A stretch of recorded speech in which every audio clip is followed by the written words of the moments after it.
आपण पाहत आहात प्रवासी संचार, प्रवासी दुनियेची इत्थंभूत खबर। हाक तुमची, आवाज आमचा, मग चर्चा तर होणारच। एका झाडाखाली 3 दगडावर मांडलेल्या चुलीवर 2 मुलांसाठी आणि पत्नीसाठी स्वयंपाक करणारा दलित दयनीय असतो। पण या दलिताची जगण्याची इच्छाशक्ती अभूतपूर्व आणि वीर आहे। अशा परिस्थितीतही त्याचा विश्वास मजबूत आहे आणि त्याचे कुटुंबीय संबंध दृढ आणि स्थिर आहेत। भांडवलशाहीने त्याच्या कुटुंबाला झाडाखाली आणले आहे।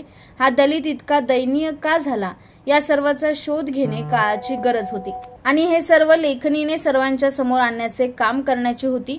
दलित समुदायाची भूमिका आणि प्रभाव समाजाच्या विशाल गतिविधीच्या आत्मीय आणि अन्यथा संबंधित आहे।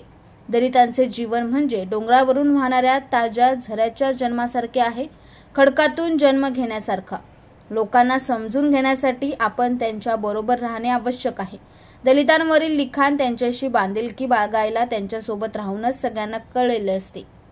लोकशाहीर अण्णाभाऊ साठे श्रीमंत आणि गरीब यांच्यातील प्रचंड दरीकडे ते मार्क्सवादी चष्म्यातून पाहतात, पण अस्पृश्यता आणि जातीयवादावर बोलताना आंबेडकरांची आठवण येते। उल्हासनगरमध्ये अण्णाभाऊ साठे यांच्या जयंतीनिमित्त भर पावसात आनंद उत्सव साजरा करताना समाज बांधव